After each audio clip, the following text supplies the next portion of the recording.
Okay, so we'll turn it over to you, Jeremy, and thank you so much for sharing with us today, and we will chat more here.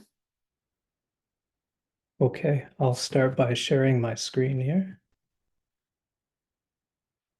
And let me know if you can see it, and let me know if you can hear me okay. I'll press We the can show see button. it. You're All in right. full screen. Cool. Okay, good. This is a quick presentation, I think. And thank you all for listening to it today. And thank you, Tim and company, from joining from University of North Dakota. And thank you to the Aurora Chasers who've expressed interest in this project, like Donna, for example. And also thank you to Vince Lidvina, his friend and Aurora Chaser, Levi Johnson, and Justin Anderson in Manitoba for participating in these first tests, both last season and this season. This is really a group effort, and we'll get into that a little bit more.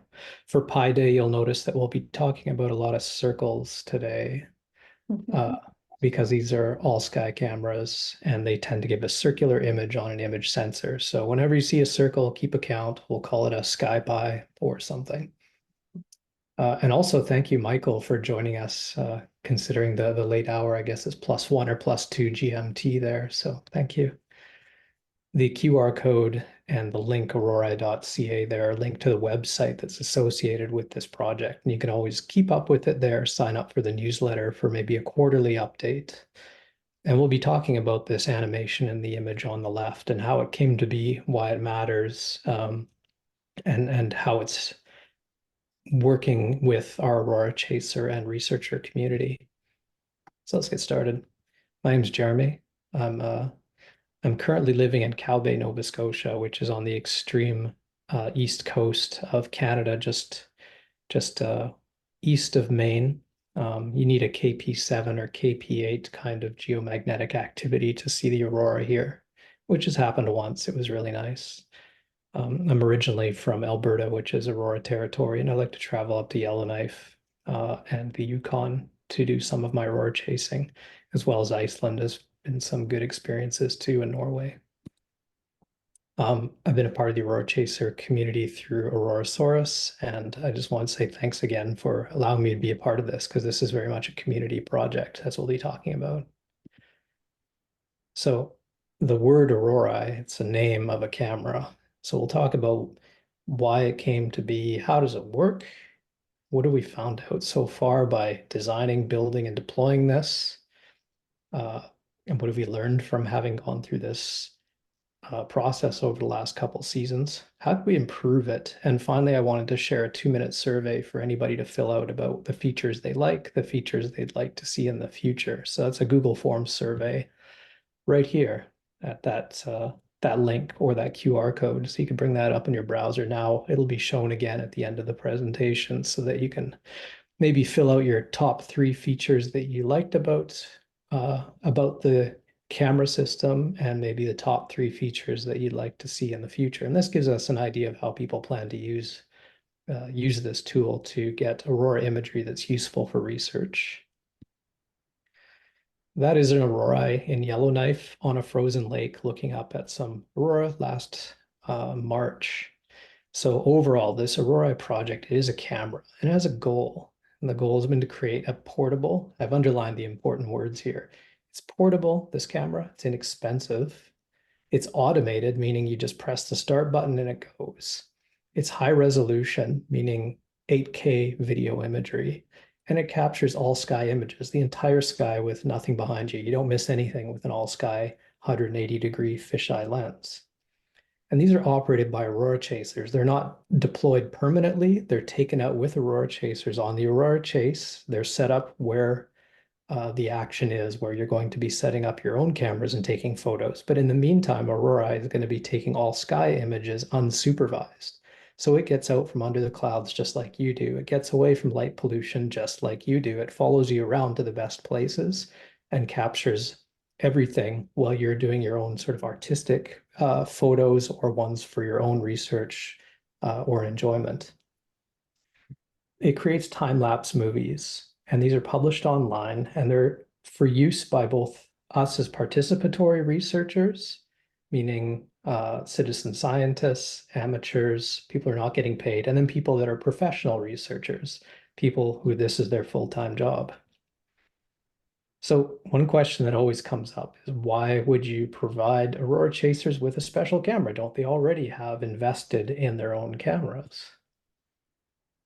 And what we've seen by looking at sort of what cameras are already deployed by researchers and what images are captured by Aurora chasers, there's an overlap. So here's a Venn diagram of the kinds of images that are captured by these two groups. And what we're both looking for is kind of novel and interesting data, whether it's a wow factor in terms of look at that amazing image I captured, or whether it's a wow factor like Steve, for example. What is that I've just captured? What phenomena is that? We don't have it documented. We don't know what it is. That's from the research perspective. We have a community of professionals and Aurora chasers that are overlapping looking for this novel image data. So Aurora chasers, they kind of catch data, but it's not the main reason they're chasing to gather scientific data. However, what they do capture, as can be seen in these articles, can contribute to research. And these papers were published with the help of analysis of photos captured from various perspectives by Aurora chasers. So we know that the research community relies on serendipitous capture and analysis of imagery by Aurora chasers. They see something weird and they say, hey, what is this? And the communities get involved. And this relationship has yielded a lot of papers and a lot of exploration. Now you approach it from the other way, from a researcher, and you get lots of money to have a project that is accountable to deploy hardware to the field, like this camera from the Themis network, that will sit there for multiple seasons, take continuous imagery, report with telemetry, require possible maintenance, power systems, heating. It's basically a permanent emplacement. It is a station. These are part of a network usually, and they see all around the sky. So it's kind of like this full dome, this all sky image. There's nothing behind you, so you can't miss anything. And these all sky images projected as a circle can be reprojected in a lot of different ways. You can determine the distance to a feature. They're a useful way of capturing imagery. And here's an example from Vincent, who's operating one of the cameras up in Alaska right now. He's just setting it up in the corner. It's already taking pictures, but even then, you can see he's being captured on the south side of the camera, even just peeking up over the very edge of it. So there really is no behind a fisheye lens if it's set up properly. That's why researchers like to use them, and that's why the Aurora camera uses them. You see everything, every shot.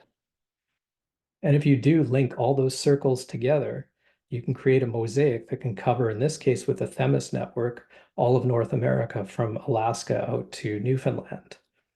And you'll notice if you're making your proposal, you don't want to propose two cameras directly next to each other, because what's the point of that?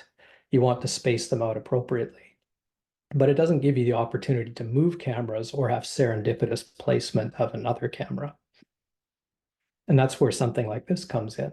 The hypothesis of this project, if you call it kind of a science engineering experiment, is that Aurora chaser participatory researchers or citizen scientists or chase searchers will be willing and able to deploy portable time-lapse all-sky cameras to collect time-lapse data that is actually useful for Aurora science and discovery more easily than analyzing photos that they capture that may not have proper calibrations in time and location and lens.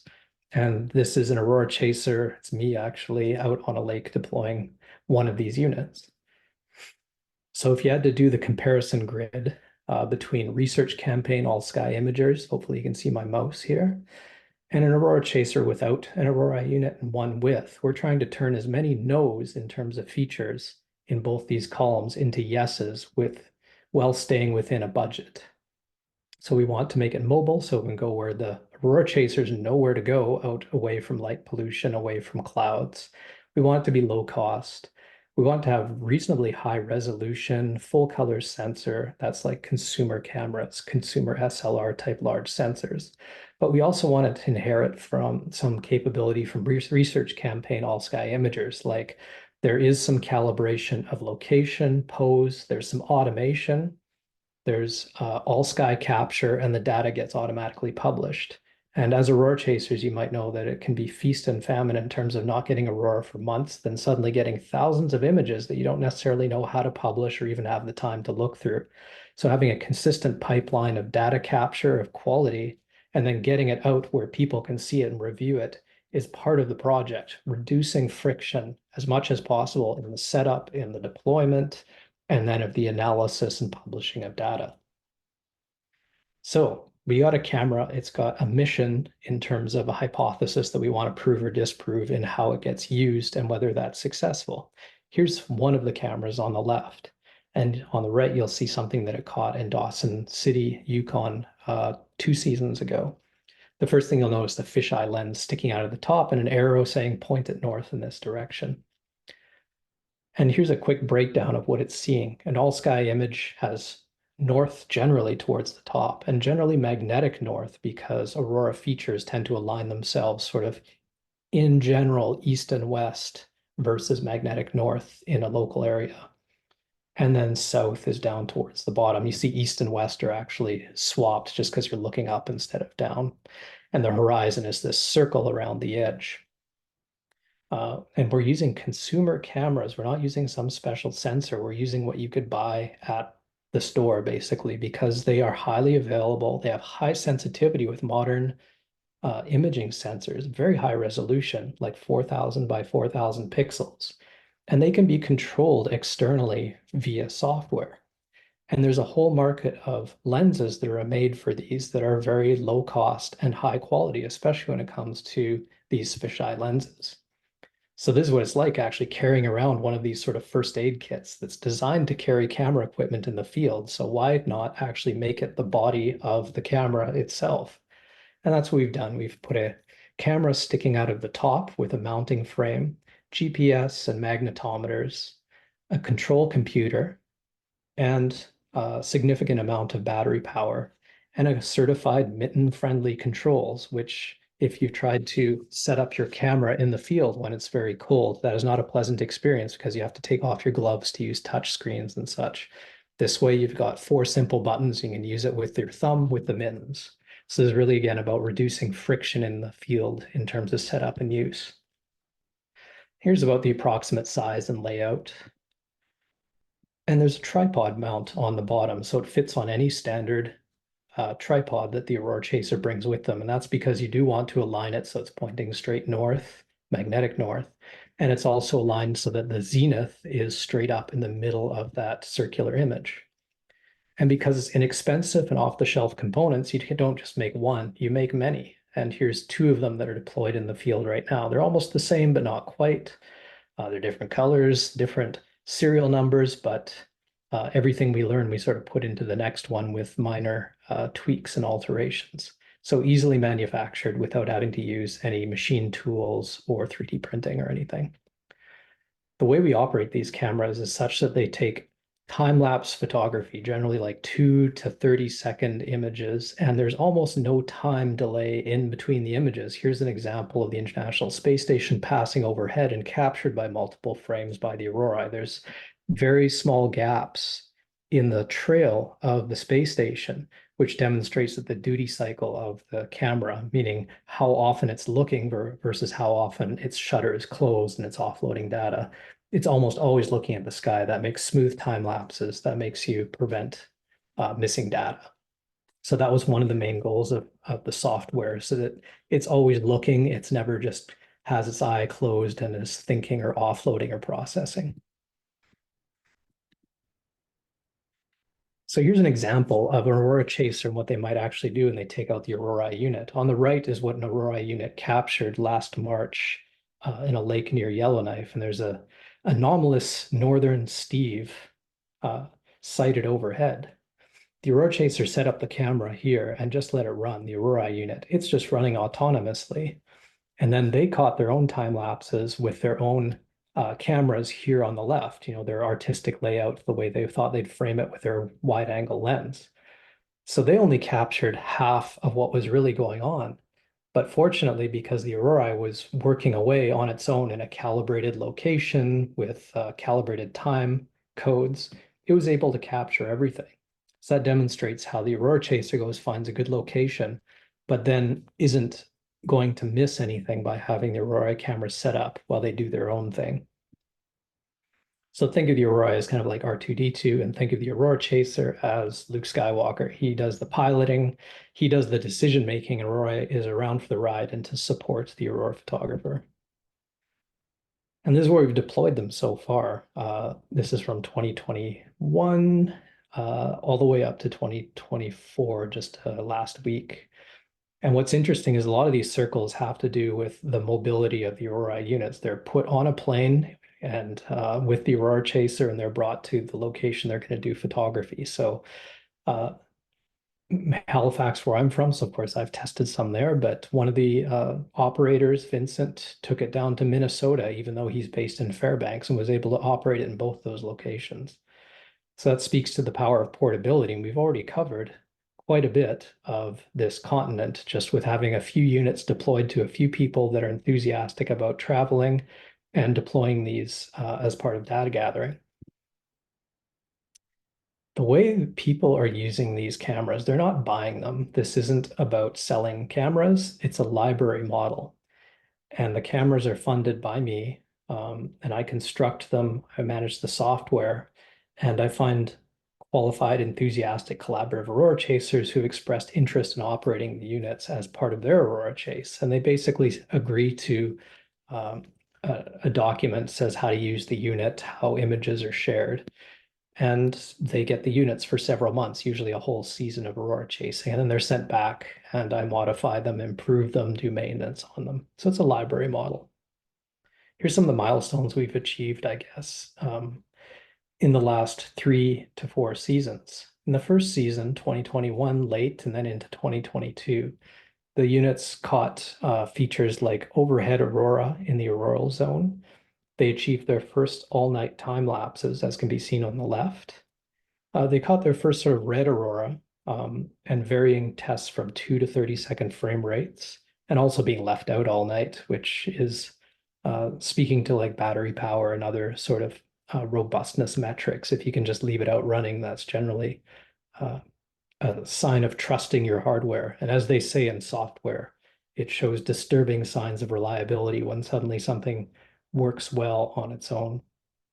One of the other things we caught was a full substorm cycle from onset to expansion to recovery, including pulsing aurora. That was very exciting to see time lapses of that.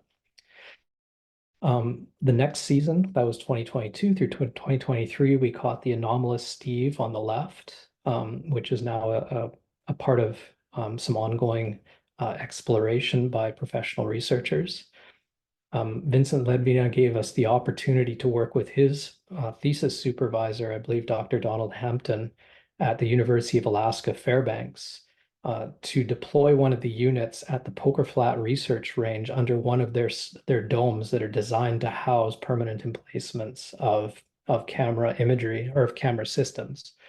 So we had the opportunity to test it as a permanent emplacement that I was able to log into for a few days, operate from Halifax, turn the camera on and off, and collect the data. And we did catch some interesting things like this Falcon 9 upper stage spiraling exhaust as it passed overhead. Finally, one of the units was deployed during the G3, G4 storm in late March of 2023 and was able to capture that. So including some substorm onset and expansion. So that was very exciting to see those colors, I guess, captured and showing just what a strong storm can look like through the eye of one of these cameras. 2024 isn't that old, but so far we've hit a milestone of around 60,000 images caught, downloaded, and processed. We're deployed in 3 units right now in Alaska, Manitoba, and then mine in Nova Scotia, which I also take up to the Northwest Territories. We've been included, I guess, or had the fortune to be included in some research about that anomalous Steve sighting last year.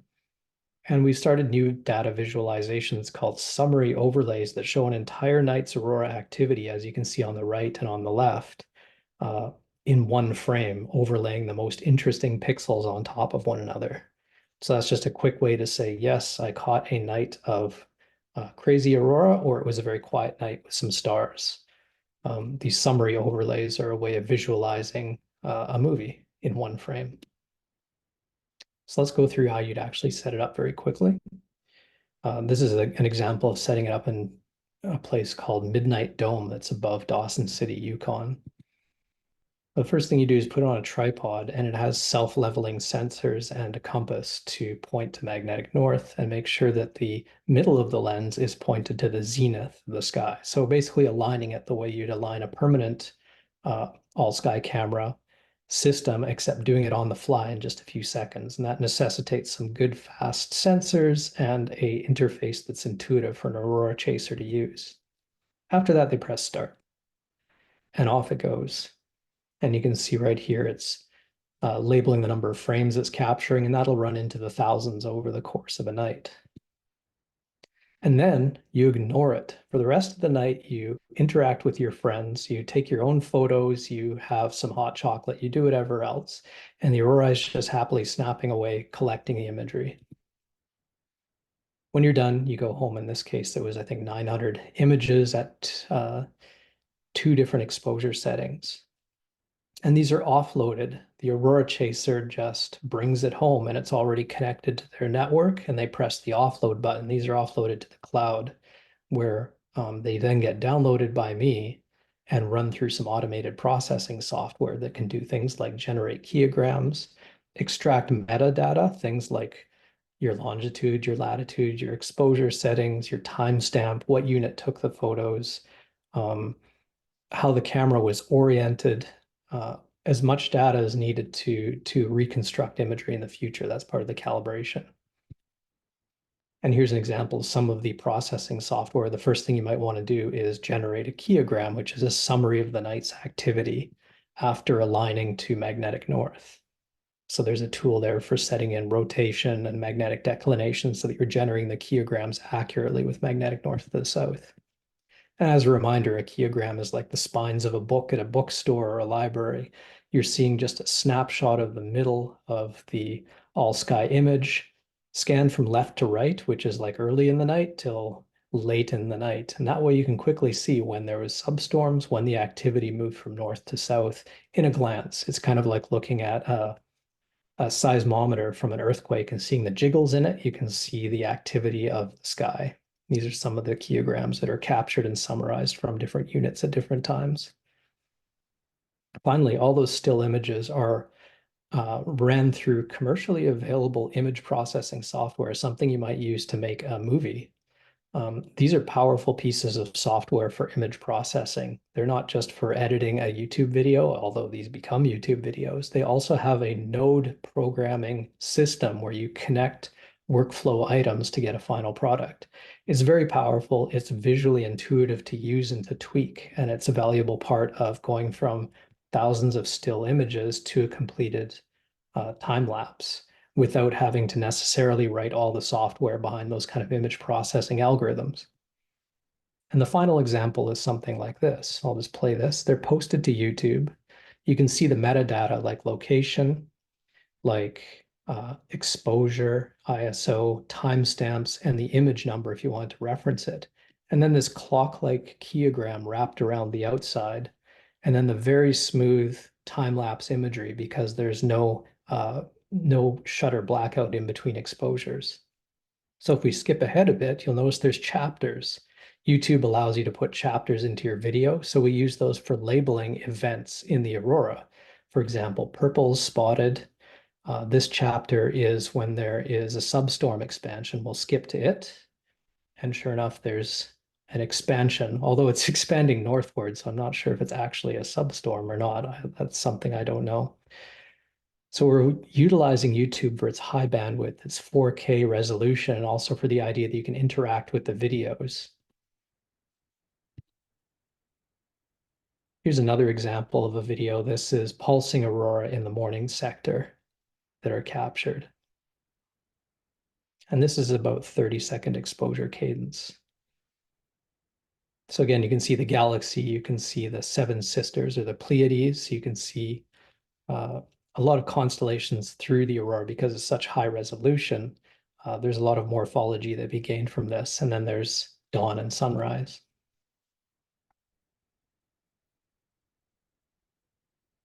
So again, why YouTube? Because we can put these labeled chapters. We have high bandwidth. YouTube also has the capability of, if we process it right, unwrapping these all sky images into 360 video where you can look around with a phone. You can use VR. It's also very shareable and accessible, and you're not paying for the massive infrastructure that's required to host this much high quality video. People can also download clips, and you can see analytics of what people have interacted with. So using YouTube as a part of the distribution of data gets us a lot of things that otherwise would be prohibitive to do for an all-sky network. And here's another example of capturing that, bringing it all together, I guess, is a collaboration between the professional researchers at the University of Alaska Fairbanks through Dr. Donald Hampton and his student Vincent Ledvina. The opportunity to host an aurora at their permanent installation at Poker Flat Research Range to test how it would work night after night in a static location, and the result of capturing some aurora with an overpass of a spacecraft that's obviously clearly visible, which is another important part of having all sky images, is you can see conjunctions between satellites that are collecting magnetic and flux data from particles with your imagery and correlate the photons with the light, or the photons from the aurora with other measurements, and be able to correlate multi-instrument views. Finally, Aurora has its own website. If you're out in the middle of nowhere, there's no internet connection, no cell phone, you can still view the images it's capturing and share with anybody in the field, not just the controls for it, but what it's capturing at any given time. And here's an example of that. This is a phone taking a picture of another phone that is connected to the aurora out in the field. You can just see a little hint of aurora in the back that you capture from a cell phone camera. But you can also see how much better the long exposure is from the Aurora unit. And that's what it was seeing right at that moment. That was the last image it captured. So you can imagine hosting an Aurora tour and having this hooked up to a big screen TV somewhere and being able to show everybody what they may not see with their naked eye with a 30-second exposure overhead, pointing out colors and morphology. So we're finding these serendipitous applications of this capability. One other thing that we think is a hypothesis of usability is impromptu all-sky imager networks. If we have multiple units that are running at the same time, you get overlaps, and that allows you to do things like triangulation and seeing features across more than just the view of one aurora. Another feature is that you can situate these maybe 30 to 100 kilometers away from an existing research all-sky imager. That's not something they can propose necessarily when they set up their networks. They have to cover maximum area. But this allows us to have two overlapping cameras, and maybe that allows some triangulation. So these enhance existing research ASIs, all-sky imagers, by being kind of next to them and acting as the second eye when looking up and seeing that sort of 3D imagery. That's still to be explored, but we do have that kind of data available to be processed. The summary overlays is something we're explaining or exploring now. Kiograms are a little bit non-intuitive for people that are not introduced to them, but seeing star trails and seeing a summary overlay of an entire night's aurora can tell you whether it was a quiet night or a relatively busy night. And another serendipitous feature is we do capture things like this meteor here. Finally, those disks of imagery can be reprojected onto the inside of a geometric dome, and you can explore them in VR. This is what YouTube 360 is. This is an app that I wrote called Aurora Dome that took 3D, or that took all sky imagery from the Aurora Max camera situated in Yellowknife. And this is now hosted at the Aurora X website, and images all their T-Rex data, I believe, and their Aurora Max data. So you can actually see what it's like if you were up at north when that was being captured. And what this speaks to is the all sky imagery is flexible enough to be reprojected as if you were there or using a different kind of camera with a smaller field of view. One of the challenges we've come up with just in the last little while, but it's always been front of mind, is how well do these work in cold weather? Those permanent emplacements have heaters, they have climate control, they have domes over the lenses. We don't have any of that because of the portability and the battery power. And the calculations for heat flux show that in very cold weather, we can be losing 100 watts of heat out of one of these things when it's only generating 5 watts. So right now I'm looking at the calculations to do some kind of little coat for every single Aurora camera to make sure that the lithium batteries don't freeze or the mechanical shutter of the camera doesn't freeze. So these are just sort of the realities of operating up north. So to review the hypotheses that were supported, disproved, and then finally surprises, things we didn't think to ask, but we learned anyways. What was supported, I think, and again, this is my interpretation because it is sort of a social and engineering experiment, is that interesting and useful time lapses with high duty cycle are possible at low cost in cold weather, and that we can get Aurora chasers to align these units with the zenith and with magnetic north within a degree or so, and can set them up and are willing to set them up and are enthusiastic to take these out and share the results. This really speaks to the full workflow from the social to mechanical to software to sharing the data side. I think those are supported, and that was really the goal. Some of the hypotheses which were unsupported in our findings over the last few seasons was that an onboard computer can do all of the processing. We found no, the onboard computer shouldn't be doing everything. It should focus on what it's best at, capturing images, doing some maybe analysis of how much of different wavelengths it sees, and then labeling those images for later processing steps in the cloud, which is vastly more powerful and allows you to do whatever you want in retrospect and reprocess. If you do all your timestamps, for example, putting a stamp on a image in the camera, it's always going to be there and you can't change it later on. So you're kind of committed. It's like baking in different opinions that you have right in the camera, and maybe you'd want to actually save that for a later step. We found that controlling these cameras is somewhat straightforward most of the time, but if you're really pushing it like we are with this system, you can run into undocumented behaviors and features and hidden things, or even safety features that are designed to protect the camera that we don't want to have operating. So there is discovery, not just reading documentation. You have to go and experiment when writing software to control cameras.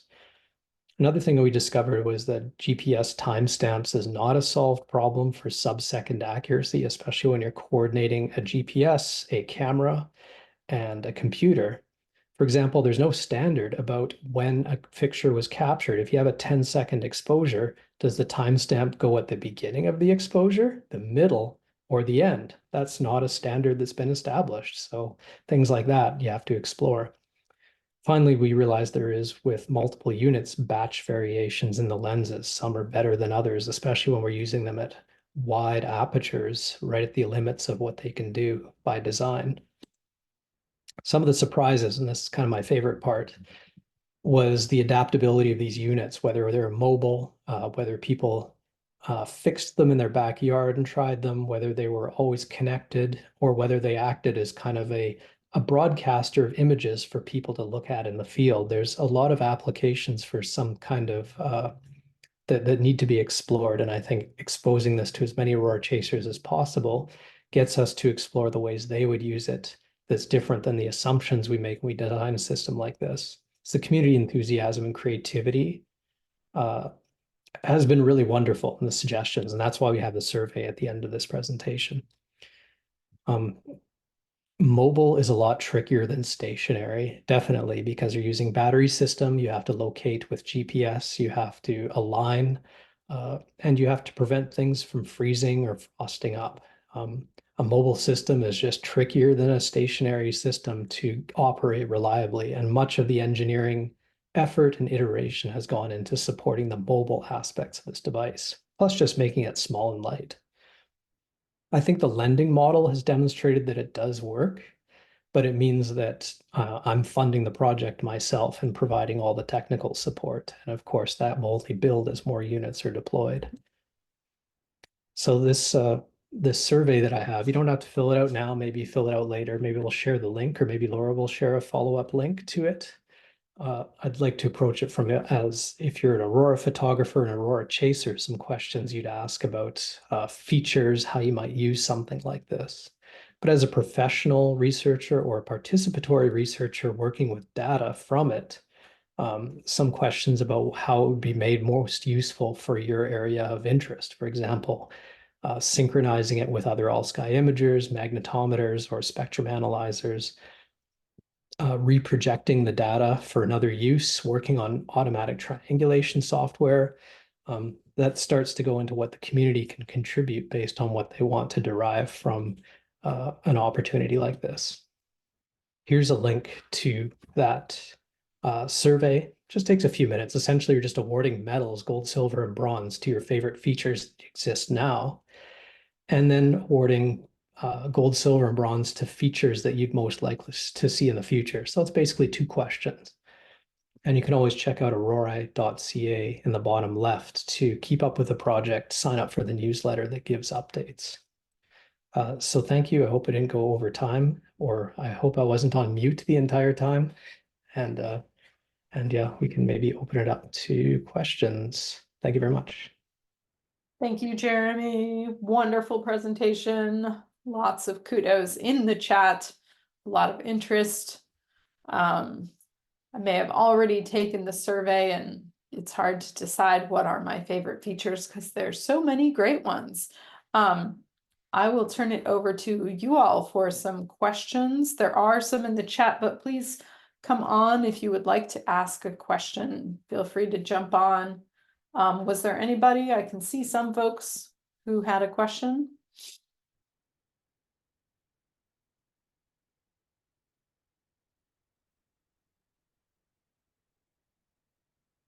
Donna, you looked like you had a question for a second, but I don't mean to put you on the spot. No, I don't have a question. I'm just totally blown away as to what an incredible tool this is for research, and I'm really looking forward to using the unit that Justin has right now. At some point, we're just waiting for some aurora and clear sky, a combination of that. So thank you, Jeremy, for all your incredible work and sharing this with those of us that are interested in citizen science and participating in research. That's fantastic. Yeah, I'm sure it'll get a lot of use, hopefully soon. They're in Manitoba.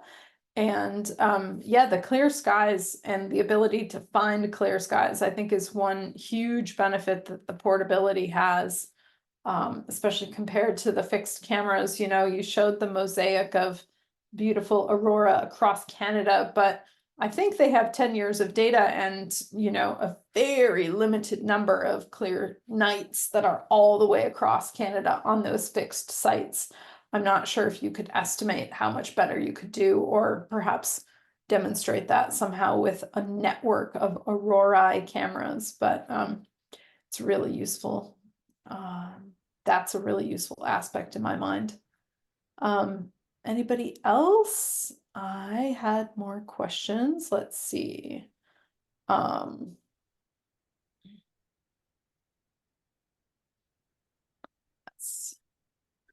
know that Vincent, the image that he showed last week from, was it Wisconsin? He did that right inside town or a city or something, did he not? I believe so. It was an area where you generally would not want to go if you're aurora chasing due to light pollution. And a lot of the light pollution actually comes, just like 90% of accidents happen in the home, 90% of light pollution happens in the home to people that set up cameras on their property. There tends to be quite a bit of light pollution from the street lights nearby, or just from having the kitchen lights on or something. So I'd say, yeah, there's a lot of ambient light there. It really depends on the moon and all those variables for sure. But that's, I guess, the advantage is if somebody thinks it's suitable in their backyard, they'll give it a try. But if they want to go a few miles out of town, then they have that option to get away not just from clouds, but light pollution as well. Well, it's just the thought. Sorry, Go go ahead. ahead. Well, just the thought that if you aren't sure there's going to be aurora, but you have a clear night and you live in town, you could set it up, and because you don't want to drive it out of town and then leave it for the night either. But the possibility of it capturing something, even in town, is amazing. Yeah, that's actually one of the, in terms of the hypotheses, the original hypothesis was that Aurora chasers chase Aurora. But what we're finding is, yeah, they've got jobs. They've got nights where they don't think it's worth going out for a chase, but they want to sort of, from a fishing analogy, they want to leave a hook in the water anyways and see what might happen. This means setting it up in the backyard. It's not designed for that directly. It can work that way. But if you imagine you say, I'm going to watch a movie tonight, I'll set it out right after supper and I'll come get it when I get back from work the next day. It's now been out for 24 hours, cold soaking at -25. That's a different application where you need to really think about environmental control within the camera. Not just a software modification, because the software can work that way. It can even be plugged in with external power. But you're looking at having uh, different ways of monitoring and managing the temperature inside a camera that's left out that long. So yeah, there is that temptation to just leave it out and see, but the intent really is that it gets good results because Aurora chasers chase. And if I think it would almost be a slightly separate product where people wanting to just have an in-placed unit at their home or on their property at all times. It would be in some ways simpler, in some ways different in terms of trading mobility for environmental robustness. I hope that answers the question. Yeah, I think at some point also it sort of isn't, people can use it if, if it was outside, if it was their own, they could use it however they wanted to use it, right? So then you would really have unique, not unique, but data from people of how they set up and used it. And there might be many different use cases around the world. I also like the idea of it being able to pick up when there is a little bit of green in the sky, and do something with that information. So, there could be it buzzes you, or it's connected to, it knows when to alert people. Or if it's locally set up, and streaming to YouTube right away, then others could see it. I could see some different applications compared to some of the other cameras, like Tim and Vince's camera in North Dakota as well, which is like live streaming on the internet. So these things aren't live streaming, right? Uh, this particular design is designed to be way out with your Aurora chaser. So the assumption that's associated with that is there's no internet connectivity. If they are deployed, for example, when one unit was tested in Poker Flat, it did have continuous connectivity, continuous power. And what that means is it could hypothetically just deploy its images as it captures them. What I guess when designing hardware, it's really interesting. You have to decide what I could do later with software if the opportunity presented itself, and leaving that amount of flexibility in the hardware to do it. And questions like, should it be always connected? Should it be monitoring space weather and maybe alert you like a little Tamagotchi? Or should it be looking for green in the sky? These are all things that have been tested in software. I haven't deployed them as part of the units yet, but they are a part of that survey there. So if they get a lot of votes, then that steers the direction of what software features become a part of this in the future. Yeah, definitely. Any other thoughts or questions? Oh I'm yeah, wondering this is Go ahead, Tim, please. yeah, Sorry. this is Tim. Jeremy, very impressive. I really like it. Um, do you like when you get uh different people's recordings? I guess it doesn't matter if it's 1 hour or 4 hours or a whole night. Like sometimes up well, and probably up there with you also, we get 12 or more hours of darkness. Does it matter what time of recordings that you get? Oh, thank you. And yes, I'm very much inspired by the work and the output of the North Dakota dual Aurora camera and the team there. There's so many ways to approach the idea of monitoring the night sky and utilizing both the people and the technology. In terms of flexibility for capturing 5 minutes or capturing all night, it's designed for both. So one of the goals that I know that Vincent has for it, and something that we've accomplished it a few times, is capturing entire substorm cycles. And that has meant sort of knowing what's going to, knowing where to go out of the clouds and setting up. But the substorm sort of phases can happen at any time and can take any length of time, and a cadence of anywhere from 1 second imagery, so 1 frame per second, all the way up to maybe 30 if you're looking at morning sector effects that are much lower contrast. There's a whole bunch of variables there. And so the software workflow and the way the camera works, a great example would be you set it up, there's no aurora, you're out on a lake somewhere.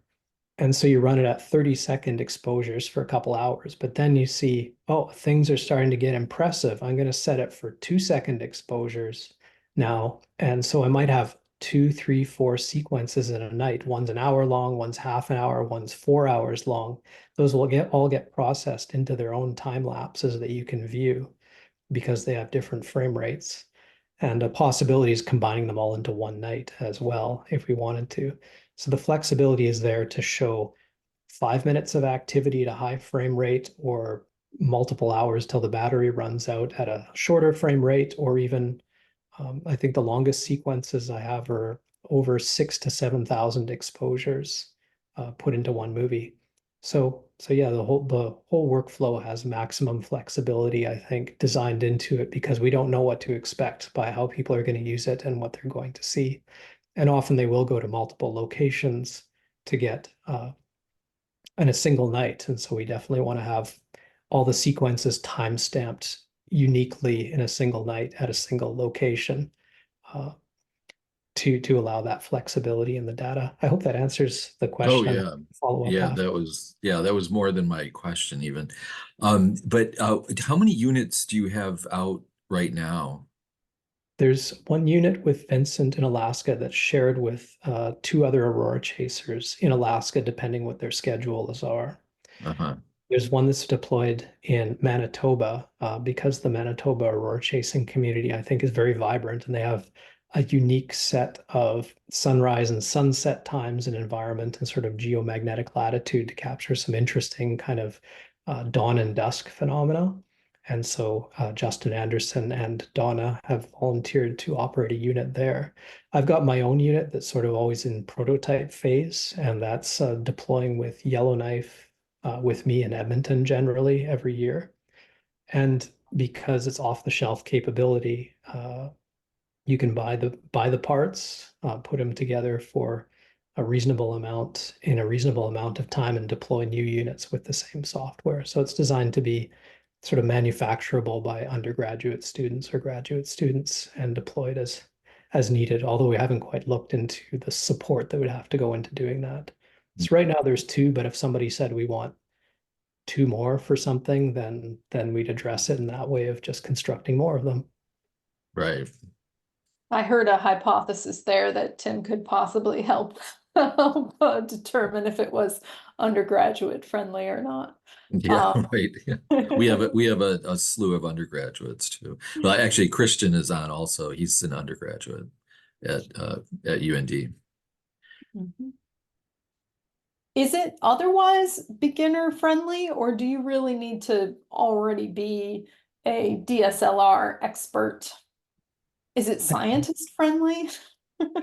Yeah, that's is that the same question? I guess what's really interesting is Aurora chasers don't sell their capabilities as technicians strongly enough. They have to know an enormous amount about exposure, about camera capabilities, about photonics, and about like Newtonian optics. It's amazing. This is designed to have one button to start. So the default settings, the alignment process is designed to take maybe a few seconds, meaning getting it pointed north and pointing towards zenith.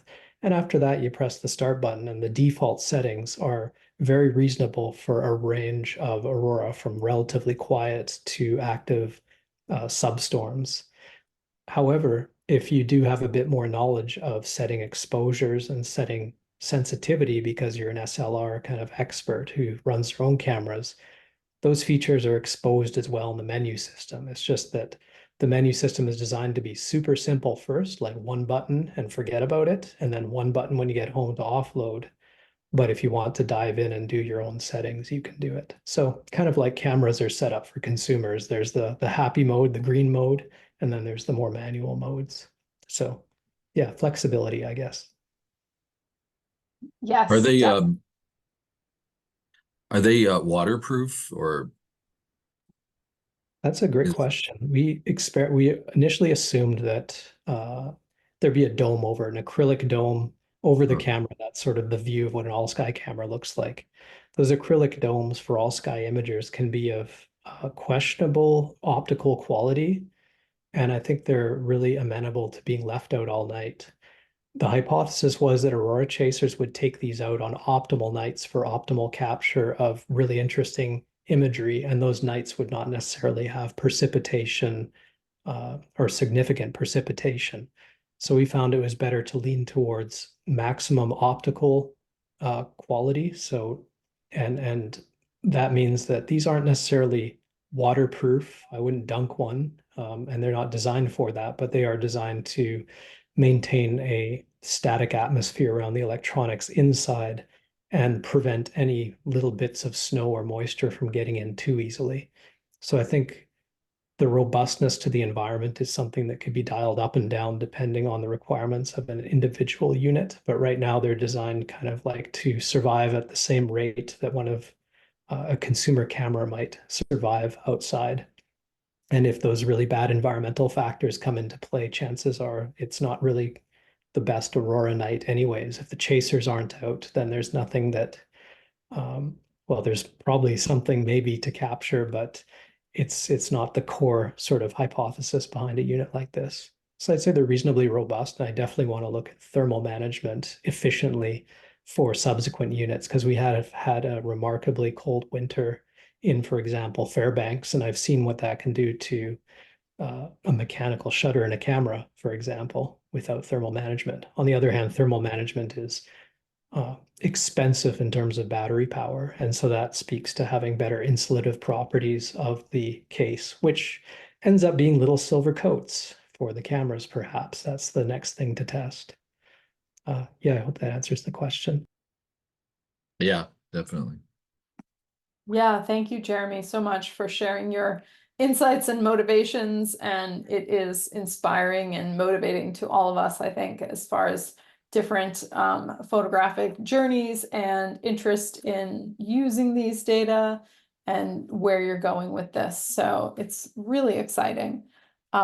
We are a few minutes over, so I think we should wrap up here. Of course, if anybody has any further burning questions, we can stick around a little bit. But yeah, thank you so much, Jeremy. Really wonderful presentation. And thank you for sharing with us, sharing what you've done here. So hope that the survey can help you see what the people want, and we can continue, you can continue and also collaborate with folks here as well. So yeah, on behalf of everyone, there's lots of thanks in the chat. Laura, anything else to share? Just thank you all so much. And one more thank you and round of applause again to everyone who helped us with the reportathon. I am tremendously, tremendously grateful. I have been looking over survey responses and the biggest feedback we want was more, give us more hours, more instances. And so you guys just absolutely knocked it out of the park, and I am so grateful. Thank you, thank you, thank you. And as always, thank you, Jeremy, for a wonderful presentation and a comprehensible presentation. I appreciate being able to understand everything you're talking about, even though this is way out of my wheelhouse. So thank you for that as well. You're welcome, and thank you all to you, the entire community, for making something like this possible. If it wasn't for the community, these would be literally sitting on a shelf, not doing anything. So it's the community is what inspires it and gives it legs. And I'm really curious to see what people might want to do with data like this. People like Mike, for example, that does amazing analysis of imagery, or somebody that's involved in maybe fusing this with research cameras, all sky image research cameras. So feel free to stay in touch with me if you have ideas or want to get the original imagery from these time lapse photos. Thanks.